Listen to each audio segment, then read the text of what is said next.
Hello viewers, பிப்ரவரி 11 தைப்பூசத்திற்கு பிறகு பல கிரகங்களானது இடம் மாற இருக்கிறது. இந்த கிரக மாற்றங்களினுடைய சேர்க்கையானது பார்த்தீங்கன்னா மிதுன ராசி நேயர்களுக்கு எப்படிப்பட்ட பலன்களை கொடுக்க போகிறது? இந்த மிதுன ராசிக்காரர்களுக்கு இந்த கிரகங்களினுடைய சஞ்சாரங்களை வைத்து பார்க்கும் பொழுது இவர்கள் கடந்த காலங்களை விட இப்பொழுது இந்த காலகட்டத்தில் பார்த்தீங்கன்னா முன்னேற்ற நிலையில் இருப்பார்களா, இல்லை மீண்டும் பார்த்தீங்கன்னா பின்னடைவுகளை சந்திக்க போகின்றார்களா? இவர்களுக்கு எந்த மாதிரியான விஷயங்களில் பார்த்தீங்கன்னா கவனமாக இருக்க வேண்டும்? இது போன்ற எல்லா விஷயத்தையும் தான் நம்ம டீட்டெயிலாக பார்க்க இருக்கோம். பதிவை தொடர்ந்து பாருங்க. அது மட்டும் இல்லாமல் பார்த்தீங்கன்னா ஒரு மனிதனுடைய வாழ்க்கையில் அவர்களுடைய ஜாதகத்தினுடைய கிரக நிலைகளை பொறுத்து தான் பார்த்தீங்கன்னா அவர்களுடைய பலன்களும் அமைஞ்சிருக்கும் அப்படின்னு சொல்லுவாங்க. அந்த வகையில் பார்த்தீங்கன்னா ஒவ்வொரு ராசிக்காரர்களுக்குமே பலவிதமான மாற்றங்கள் ஏற்படுங்க. அப்படி மாறக்கூடிய இந்த கிரகங்களினுடைய சஞ்சாரங்களானது பார்த்தீங்கன்னா இந்த தைப்பூசத்திற்கு பிறகு இந்த மிதுன ராசிக்காரர்களுக்கு எப்படிப்பட்ட பலன்களை கொடுக்க போகுது அப்படிங்கிறது குறித்து நம்ம பார்த்து தெரிந்து கொள்ளலாம். இந்த வீடியோவை பார்க்கறதுக்கு முன்னாடி நம்மளுடைய சேனலை இப்போ தான் ஃபர்ஸ்ட் டைம் நீங்கள் விசிட் பண்ணுறீங்க அப்படிங்கும் பொழுது நம்மளுடைய சேனலை இன்னும் சப்ஸ்கிரைப் பண்ணாமலே இருப்பீங்க. முதல்ல சப்ஸ்கிரைப் பண்ணிவிடுங்க. அப்படியே கூட இருக்க இந்த பெல் ஐக்கானையும் பார்த்தீங்கன்னா கிளிக் பண்ணி வச்சுக்கோங்க. அப்போ தான் நம்மளுடைய சேனலில் கொடுக்கக்கூடிய அனைத்து தகவலுமே உங்களுக்கு நோட்டிஃபிகேஷனாக வரும். அதையும் நீங்கள் பார்த்து பயனடையலாம். தைப்பூசத்திற்கு பிறகு பார்த்தீங்கன்னா ஏற்படக்கூடிய இந்த ஒரு கிரக மாற்றங்களானது மிதுன ராசிக்காரர்களுக்கு ஓரளவுக்கு சாதகமான பலன்களே கொடுக்கும் அப்படிங்கிற மாதிரி பார்த்தீங்கன்னா ஜோதிட ரீதியாக சொல்லப்படுது. இந்த மிதுன ராசிக்காரர்களுக்கு எப்படிப்பட்ட பலன்களானது கிடைக்கும் அப்படிங்கிறது குறித்து பார்க்கறதுக்கு முன்னாடி முக்கியமாக பார்த்தீங்கன்னா இந்த மிதுன ராசிக்காரர்கள் தைப்பூசத்தின் போது ஒரு சில விஷயங்களை பார்த்தீங்கன்னா செய்து கொள்ள வேண்டும். இப்படி ஒரு விஷயங்களை செய்யும் பொழுது உங்களுடைய வாழ்க்கையில் பார்த்தீங்கன்னா ஒரு முன்னேற்றங்களும் இருக்கும் அப்படின்னு சொல்லலாங்க. இந்த முருகப்பெருமானினுடைய அருளும் உங்களுக்கு கிடைக்கும் அப்படின்னு சொல்லலாம். வரப்போகின்ற பிப்ரவரி 11ஆம் தேதி என்று தைப்பூசமானது பார்த்தீங்கன்னா நிகழ இருக்கிறது. இந்த தைப்பூசத்தின் போது நீங்கள் பார்த்தீங்கன்னா ஒவ்வொரு நாளும் ஒவ்வொரு சிறப்புக்குரிய ஆண்டவரை பார்த்தீங்கன்னா நம்ம வழிபடுவோம். அந்த வகையில் இந்த தைப்பூசத்தின் போது முருகப்பெருமானை வழிபாடுகளை செய்துக்கோங்க. அந்த முருகப்பெருமானை பார்த்தீங்கன்னா எப்படி வழிபடணும் அப்படிங்கிற ஒரு சில விஷயங்களானது பார்த்தீங்கன்னா நம்மளுடைய பதிவில் பார்த்தீங்கன்னா கொடுத்துருக்கு. இருந்தாலுமே கூட முருகப்பெருமானுக்கு அந்த காலச்சக்கர சர்ப்ப கோலம் அப்படின்னு சொல்லுவாங்க இல்லைங்களா, அந்த சர்ப்ப கோலங்களை வரைந்து நீங்கள் பார்த்தீங்கன்னா அந்த சர்ப்ப கோலத்தின் மீது ஒவ்வொரு வெற்றிடியாக வைத்து அதன் மீது பார்த்தீங்கன்னா ஒரு அகல் விளக்கை வைத்து நெய்யை ஊற்றி பஞ்சுத்திரி போட்டு தீபங்களை ஏற்றி வழிபாடு செய்துக்கோங்க. அது மட்டும் இல்லாமல் பார்த்தீங்கன்னா உங்களுடைய நிறைய காரியங்களில் பார்த்தீங்கன்னா தடைகளும் தாமதங்களும் இருக்குது அப்படின்னா அந்த தடைகள் தாமதங்கள் நீங்கணும் அப்படிங்கிறதுக்காக பார்த்தீங்கன்னா சிவப்பு திரி கொண்டு நீங்கள் தீபங்களை ஏற்ற வேண்டும். இப்படி தீபங்களை ஏற்றும் பொழுது நிச்சயமாக உங்களுடைய வாழ்க்கையிலே ஏற்படக்கூடிய அந்த தடைகளும் பிரச்சனைகளும் தீருங்க.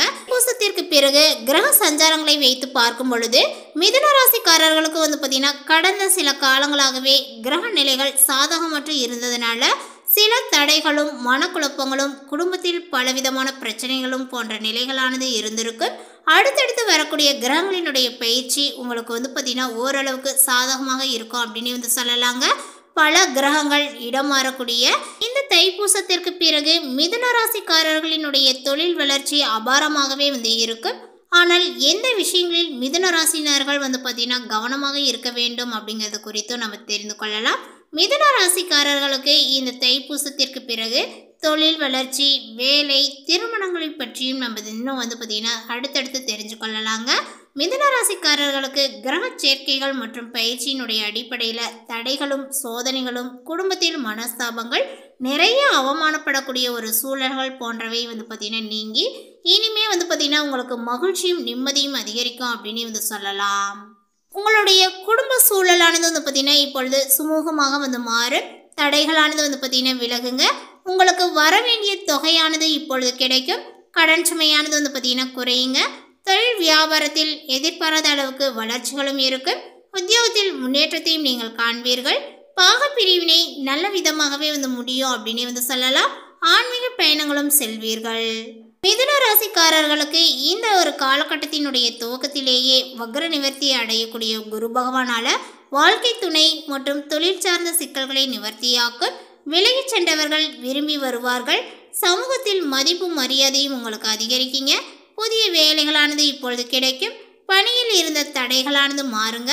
படிப்படியாகவே நல்லது நடக்கவும் ஆரம்பிக்கும். தற்போது சூரியன் அஷ்டமஸ்தானத்தில் மறைந்து இருந்தால் பல அவமானங்களை எதிர்கொண்டு இருக்கலாங்க. அந்த நிலைகளானது மாறி உங்களுக்கு செல்வாக்கானது உயரும். தந்தை வழியில் தந்தை ஸ்தானத்தில் இருப்பவர்களால் நல்ல ஒரு ஆதாயத்தையும் நீங்கள் அடைவீர்கள். உங்களை எதிர்த்தவர்கள் உங்களுடைய பேச்சுக்கு கட்டுப்படுவார்கள். அதேபோல் இந்த மிதுன ராசிக்காரர்களுக்கு இப்பொழுது பார்த்தீங்கன்னா சனி பகவானினுடைய ஆட்சி பெற்று சஞ்சரிப்பது, புதன் இணைவது ஆகியவை உங்களுடைய முயற்சிகளுக்கு பலன்களை கொடுக்கும். வருமானங்களும் அதிகரிக்கீங்க. பொருளாதார நிறைவுகளானது இப்பொழுது ஏற்படும். வியாபாரிகளுக்கு இப்போது இந்த காலங்களானது பொற்காலங்களாக அமையும். வணிகத்தை பல மடங்கு விரிவுபடுத்தக்கூடிய வாய்ப்புகளானது ஏற்படும். உங்களுடைய தொழிலில் தொட்டதெல்லாம் பொன்னாகக்கூடிய ஒரு காலங்களாக இது அமையுங்க. சின்ன முயற்சிகள் கூட மிகப்பெரிய ஒரு வெற்றியை உங்களுக்கு தேடி கொடுக்கும். மேலுமே மிதுன ராசிக்காரர்களுக்கு சுக்கிரன் உச்சமடைவது பல விதங்களில் பார்த்தீங்கன்னா அபிவிருத்தியை ஏற்படுத்தினாலும் விரயத்தையும் கொடுக்கும். ஆடம்பர பொருட்கள் வாங்குவதில் ஆர்வங்களானது பார்த்தீங்கன்னா அதிகரிக்கீங்க. அவை வீண் செலவாக பார்த்தீங்கன்னா முடியலாம். அதேபோல் பூர்வீக சொத்துக்கள் கைக்கு வரக்கூடிய காலகட்டங்களாக இது இருக்கும். மிதுனராசி நேயர்கள் பார்த்தீங்கன்னா இந்த தைப்பூசத்திற்கு பிறகுமே கூட செலவுகளில் மிக மிக கவனமாக இருக்க வேண்டும். பணவரவு தாராளமாக இருக்கும்போது செலவு செய்வது கடனில் சிக்க வைக்கும் அப்படின்னு சொல்லலாங்க. ஸோ அதனால் பார்த்து செலவுகளை செய்ய வேண்டும். பணம் இருந்தது அப்படின்னா உடனே அதை பார்த்தீங்கன்னா செலவழித்திடாதீங்க. அதை எப்படி செலவழிக்கணுமோ அதற்கு தகுந்தாற் போல் உங்களுடைய செலவுகளை பார்த்தீங்கன்னா குறைத்து முக்கியமான செலவுகளை மட்டும் செய்து கொள்வது நல்லது. வீணான செலவுலாம் செஞ்சீங்க அப்படின்னா நிச்சயமாக உங்களுக்கு தேவைப்படும் போது அந்த ஒரு பணமானது பார்த்தீங்கன்னா கிடைக்காது. அதன் மூலமாக நிறைய இருக்க பார்த்தீங்கன்னா கடனில் சிக்கிக்கொள்வீர்கள். கொஞ்சம் இப்போ பார்த்தீங்கன்னா கடன் குறைக்கக்கூடிய ஒரு அமைப்பில் இருந்தாலுமே கூட மேலும் உங்களுக்கு இந்த ஒரு சூழல் கடனில் சிக்க வைத்துவிடும். ஸோ அதனால் வீண் விரைய செலவுகளை தவிர்த்து கொள்ளுங்கள். மிதுன ராசிக்காரர்களுக்கு இந்த காலகட்டத்தில் பார்த்தீங்கன்னா ராசிநாதன் புதன் பாகிஸ்தானத்தில் இருக்கிறாரு. எதிலுமே பார்த்தீங்கன்னா நீங்கள் மிகவும் கவனமாக ஈடுபடுவது நல்லது. சுக்கிரனுடைய சஞ்சாரங்கள், பேச்சினுடைய இனிமை சாதனைகள் இவற்றினால் எடுத்த காரியங்களும் சாதகமாக முடிய உதவும். சொத்து, மனை, வீடு சம்பந்தமான காரியங்களில் தாமதங்களானது உண்டாகலாம். அடுத்தவர்களுடைய பிரச்சனைகளில் தலையிடுவதையும் தவிர்ப்பது நல்லது. தொழில் வியாபாரங்களானது மந்தமான நிலையில் காணப்பட்டாலுமே வருமானங்கள் வழக்கம் போல் இருக்கும். உத்தியோகத்தில் இருப்பவர்கள் எந்த ஒரு வேலையிலுமே முழு கவனத்துடன் ஈடுபடுவது நல்லது. எடுத்த வேலைகளை சரியான நேரத்தில் செய்ய திட்டமிடுவது நல்லதுங்க. பணி நிமித்தமாக பிரயாணங்களும் ஏற்படலாம். குடும்பத்தில் இருப்பவர்களை அனுசரித்து செல்வது நல்லது. கணவன் மனைவிக்கிடையே இருந்த இடைவெளியானது இப்பொழுது குறையுங்க. பிள்ளைகளினுடைய எதிர்காலங்கள் பற்றி சிந்தனைகளானது உங்களுக்கு அதிகரிக்கும். உறவினர்களுடைய வழியில் மனக்கசப்புகளானது ஏற்படலாம். பெண்களுக்கு எந்த காரியத்திலுமே ஈடுபடும் முன்பு திட்டமிட்டு செயல்படுவது நல்லது. பணவரவானது உங்களுக்கு தாமதப்படும். கலைத்துறையினருக்கு புதிய ஒப்பந்தங்கள் கிடைக்கப்பட்ட சிரமங்களானது குறையுங்க. வேலை பளுவும் குறையும். உழைப்பானது உங்களுக்கு வீணாகும். வீட்டை விட்டு வெளியில் தங்கவும் நேரலாம். திடீர் செலவுகளானது உண்டாகும். அரசியல் துறையினருக்கு இறுக்கமான ஒரு சூழ்நிலையானது நீங்கி மகிழ்ச்சியானது உண்டாகுங்க. சந்தோஷமாக வெளியே சென்று வருவீர்கள். எல்லா காரியங்களுமே உங்களுக்கு அனுகூலமாகவே நடக்கும்.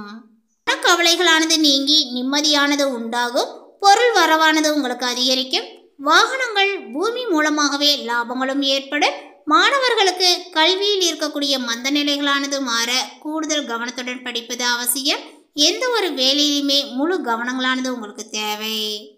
நீங்கள் எடுத்த காரியத்தை வெற்றிகரமாக செய்து முடிக்க முழு முயற்சியை மேற்கொள்வீர்கள். வாக்குவாதங்களையும் தவிர்ப்பது நன்மையை கொடுக்கும். பயணங்களால் நன்மைகளும் உண்டாகுங்க. மனக்குழப்பங்களானது நீங்கி ஒரு தெளிவானது உண்டாகும். சாமர்த்தியமான பேச்சின் மூலமாக காரிய அனுகூலங்களும் உங்களுக்கு ஏற்படும்.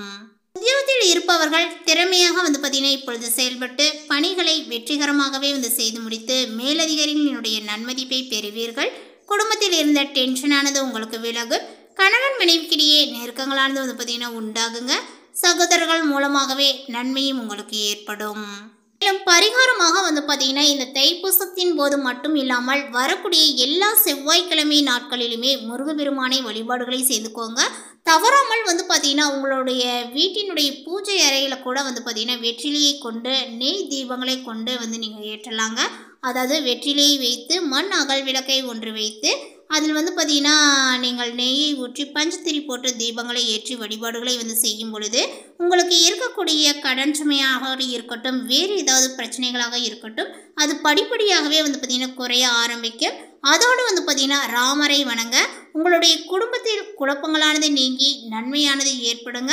உங்களுடைய ஆரோக்கியங்களும் வந்து உண்டாகும் அப்படின்னு வந்து சொல்லலாம். இந்த தகவல் உங்களுக்கு பிடித்திருந்தால் லைக் பண்ணுங்கள், ஷேர் பண்ணுங்கள். தேங்க்யூ.